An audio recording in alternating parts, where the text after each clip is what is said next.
Salut, bienvenue sur cette vidéo et sur ma chaîne si t'es nouveau. Voici un autre épisode de la série tuto sur le jeu d'échecs. Et dans cet épisode, on va rentrer dans le vif du sujet. Je vais te parler de l'ouverture. Au jeu d'échecs, il y a 3 phases ou 3 grandes étapes dans une partie. La première, c'est l'ouverture. La deuxième étape, c'est le milieu de partie.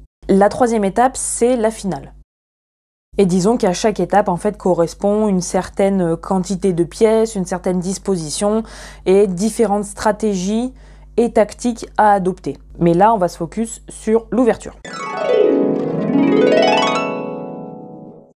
L'ouverture, qu'est-ce que c'est? C'est le début de partie. Donc le début de partie, c'est quand tu as cette structure-là, c'est-à-dire qu'aucune pièce n'a été déplacée, que ce soit dans le camp des blancs ou dans le camp des noirs. Pour bien commencer ta partie aux échecs, il y a certains principes à respecter, notamment 3 points qu'on va appeler les 3 règles d'or. Et pendant l'ouverture, qu'est-ce qu'on fait? En fait, c'est pendant cette phase qu'on va mettre toutes nos pièces en jeu, ou un maximum de pièces en tout cas. Mais on va être aussi amené à déplacer nos pions pour permettre le développement de nos pièces, justement. Parce que comme tu sais, et comme tu as vu dans mes épisodes précédents peut-être, il y a certaines pièces qui ne passent pas par-dessus la rangée de pions, ce qui fait qu'on va devoir préalablement déplacer un pion pour mettre cette pièce en jeu. Pour jouer correctement une ouverture, il y a 3 principes à respecter. Le premier principe ultra essentiel, c'est qu'il faut développer un maximum ces pièces et ces pions au centre du terrain de jeu. Donc si tu veux aller voir ma vidéo sur l'échiquier, je te mets le lien là-haut, là tu sais le petit i qui s'affiche et qui sort, comme ça tu n'auras plus qu'à cliquer dessus. Mais quand je te parle de contrôler le centre, c'est soit ces 4 cases centrales, soit le centre, ce qu'on appelle le centre élargi, donc c'est encore la rangée, enfin les cases qui sont autour du petit centre en fait, et éviter de développer ces pièces ou ces pions en fait sur les ailes. Et pour occuper ce centre-là, le mieux c'est de déplacer ces 2 pions qui sont là, donc d'essayer un maximum en fait d'aller occuper, attaquer ou défendre le centre, ça dépend où en est la partie dans son avancement. La deuxième règle d'or, c'est de limiter les déplacements des pions qui sont non essentiels. Dans le jeu d'échecs, le mieux, c'est le plus intéressant en plus, c'est d'avoir un maximum en fait de coups, de stratégies, de combinaisons possibles, et tout ça se fait essentiellement par les pièces, même si bien sûr les pions ont leur importance, mais ils ont aussi leur importance en finale, enfin on verra ça dans une autre vidéo.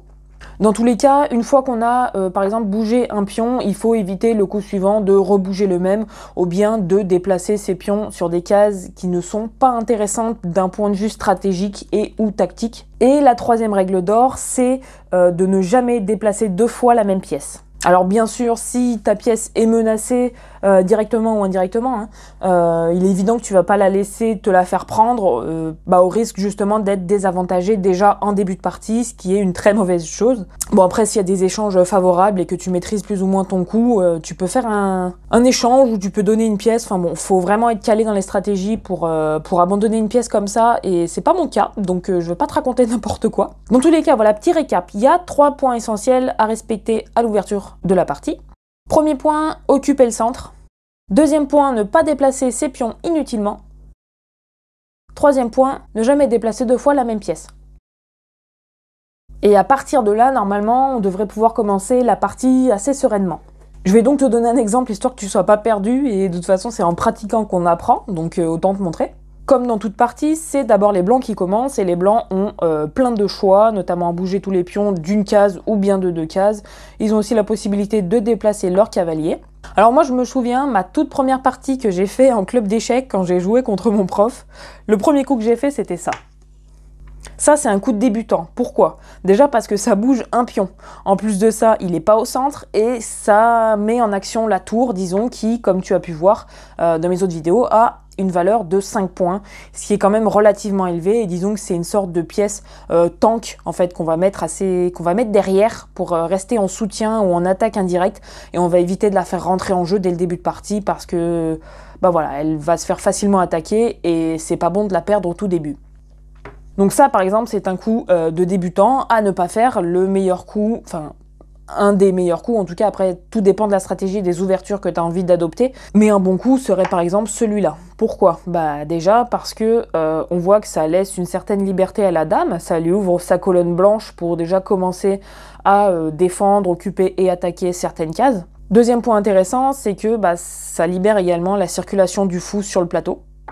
Et troisième point, ça peut faire un autre déplacement aussi pour le cavalier, même si c'est pas très bon de le mettre là, parce que tu vois que ça remplace, enfin ça bloque le déplacement de la dame et du fou en même temps, donc bon, à éviter quoi. Mais voilà, c'est l'idée. En plus de ça, comme tu vois, ce pion-là attaque ici et ici. Donc, il occupe une case du centre et une case du centre élargi. Autre coup intéressant, bah, c'est la même chose, mais de l'autre côté. Là. Bon, là, tu vois que du coup, ton roi peut sembler attaquable parce qu'il a directement une diagonale qui est ouverte sur lui. Mais généralement, on essaye de roquer le plus tôt possible. Roquer, c'est-à-dire qu'on va mettre son roi à l'abri par une certaine manipulation à un moment clé de la partie, disons. C'est à bien réfléchir aussi. Mais voilà, on essaiera en tout cas de mettre son roi à l'abri derrière son aile de pion qui est la moins déstructurée possible. Et puis là, bah, pour le coup, ça ouvre la diagonale au fou noir, qui peut être aussi une autre stratégie si tu as envie et si tu as besoin de faire rentrer ton fou noir en jeu. Alors quand je dis fou noir, je parle pas du fou du camp des noirs, je parle du fou blanc en fait, mais pour les cases noires. Ça se dit fou noir aussi, c'est quand on parle d'un camp spécifique. En tout cas, les couleurs sont attribuées au fou, donc quand je te dis fou blanc, fou noir, je préciserai bien que je parle de l'équipe en question et pas de la couleur des pièces. Ensuite, une fois que ce coup a été fait, bah, une bonne réplique des noirs, ce serait par exemple de développer eux aussi de commencer à développer leurs pièces et d'occuper le centre. Qu'est-ce qui est possible de faire après ça? Tu vois déjà que tu as de la possibilité de sortir ton fou, tu peux déplacer ton cavalier dame, tu peux déplacer ton cavalier roi, donc bref, tu as plein de possibilités. Et après, si tu te poses la question de comment poursuivre comment poursuivre ta partie et ta stratégie et tes combinaisons, bah après, ça dépend ce que tu as en tête, mais en tout cas, pour trouver un bon coup, là aussi, tu as 3 critères. Disons qu'il faut d'abord chercher un coup qui va mobiliser une de tes pièces. Donc comme je t'ai dit au début, il faut éviter les mouvements de pion inutiles et il faut chercher un maximum à développer et bouger ses pièces. Donc par exemple, qu'est-ce que tu peux déplacer comme pièce ici? Bon là il y a le cavalier, hein, c'est hors champ, mais je pense que tu as compris, tu as cavalier et tour, donc tour on oublie en ouverture. Mais tu peux très bien déplacer ton fou noir donc qui est là, qui a lui cette diagonale de disponible. Tu as aussi ton cavalier qui peut sortir, là ou là. Mais bon là, c'est à éviter en début de partie, sauf s'il y a menace ou attaque ou un besoin de défendre. Et il y a également la même possibilité de l'autre côté, ici ou ici. Ensuite, il faut aussi chercher un coup qui va développer cette pièce vers le centre. Donc c'est là que ça contredit l'exemple que je t'ai montré avant en te disant ici ou ici. Ici, on oublie totalement, parce que s'il faut développer vers le centre, bah le centre, c'est là, et c'est par là qu'il faut aller. Donc on va le mettre ici, et on voit qu'il rayonne où et qu'il attaque où. Déjà, il défend ce pion. Donc le cavalier qu'on vient de placer défend ce pion, attaque ici et attaque ici, enfin menace en tout cas, menace ici et ici, là éventuellement peut revenir ici, défend ici et puis défend ce pion là, voilà, il défend ce pion, donc là ton cavalier est bien placé. Et troisième critère, c'est développer la pièce en question et si possible, en faisant le coup de déplacement, il faut qu'elle exerce une certaine menace. Donc là, est-ce qu'elle exerce une menace? Non, parce qu'il n'y a pas assez de pièces ou de pions adverses qui sont rentrés sur le terrain de jeu. Donc en soi, là, ça fait des sortes de menaces indirectes, disons, sur des cases vides, quoi. Elle menace, enfin, elle occupe indirectement ces cases-là, ce qui fait que si lui décide de donner son pion ou de faire un coup débutant, et il peut très bien sortir son pion ici, bon hop, tu prends et c'est fini quoi. Donc 3 critères pour savoir si le coup que tu vas jouer est un bon coup ou si tu manques de coups et que tu sais pas quoi jouer.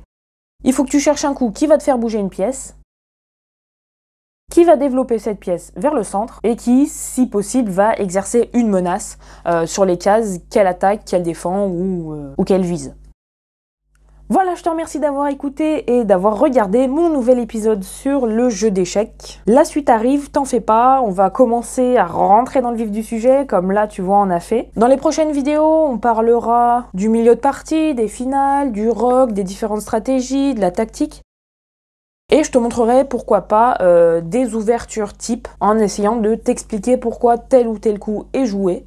Merci pour ton soutien, ta présence et ton action. Si tu veux me soutenir, tu peux partager ma chaîne, ma vidéo, me rejoindre aussi sur les réseaux sociaux, notamment Instagram et Facebook. Merci pour ton visionnage, bon week-end. C'était Nelly, à bientôt!